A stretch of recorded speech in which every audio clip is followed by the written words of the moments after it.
Imagine un monde où Son Goku affronte Luffy ou un autre monde où les personnages de Yu-Gi-Oh se battraient contre ceux d'Hunter x Hunter. Tout ça pendant que Yusuke Urameshi clope tranquille dans son coin. C'est pas une fanfiction écrite à 3h du mat sur un forum de 2009. C'est G-Star Victory VS Plus sorti en 2015. Ce jeu c'était l'équivalent d'un buffet à volonté pour tous les fans de manga. Tu choisis ton héros, tu cognes, tu cries et tu pries pour que ton pote ne spamme pas Naruto mode Kurama. G-Star c'est une arène 3D à la sauce Tenkeshi, mais version Battle Royale de Shonen. Les arènes sont vastes, destructibles, parfois magnifiques et parfois horriblement vide. Le système de combat, un mix de combos simples, de transformations stylées et d'attaques ultimes bien trop longues. Mais bon, qui n'a jamais voulu voir Kenshiro exploser Freezer en hurlant Atata? Et pourtant, le gameplay, bien plus qu'explosif, sent parfois le manque de finition. Entre la caméra qui part en freestyle et l'IA qui te regarde sans bouger, t'as parfois l'impression de jouer un épisode filler de Bleach. L'histoire, oublie, c'est pas The Last of Us. Ici, c'est prétexte sur prétexte pour aligner des bastons de rêve.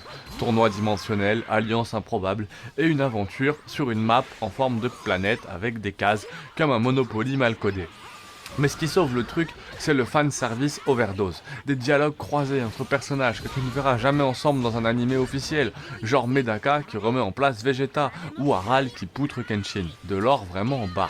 Si tu veux un vrai combat de manga, Naruto Storm 4 te propose beaucoup mieux côté mise en scène. Si tu veux du multijoueur arcade, Dragon Ball Tenkaichi 3 fait mieux avec ses 10 000 persos.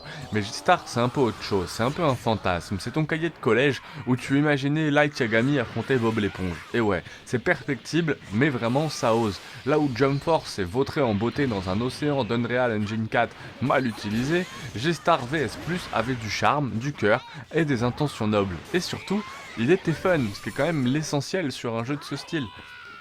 G-Star Victory VS Plus, c'est un peu comme une vieille VHS retrouvée au grenier. Un peu flou, mais plein de souvenirs. C'est pas le meilleur jeu de baston, mais c'est une lettre d'amour aux otaku qui ont grandi avec Tonami, Game One et les AMV Naruto Linkin Park. À tester, oui. À aimer, ça va dépendre de ton taux de nostalgie et à quel point tu aimes les mangas. À critiquer, bien sûr, mais à oublier, jamais. Si tu veux que je te parle un peu d'autres jeux de ce style, n'hésite pas à mettre un commentaire. Moi j'ai de très bons souvenirs sur ce G-Star justement, Victory VS+, il y a le personnage d'Assassination Classroom, là, le gros jaune, et puis il y a des combats, on peut mettre Yugi aussi. Donc je me souviens avoir fait de combats très sympas avec des amis. Malheureusement j'ai peut-être pas assez joué, donc n'hésitez pas à m'en parler en commentaire et à mettre le prochain jeu que vous voulez voir sur cette chaîne, si vous voulez voir un prochain jeu, hein, parce que sinon... on va arrêter le concept tranquillement, je pense que j'ai fait le tour, j'ai fait énormément de jeux, je testerai peut-être quelques nouveaux, à voir, force à tous en tout cas, et à très vite.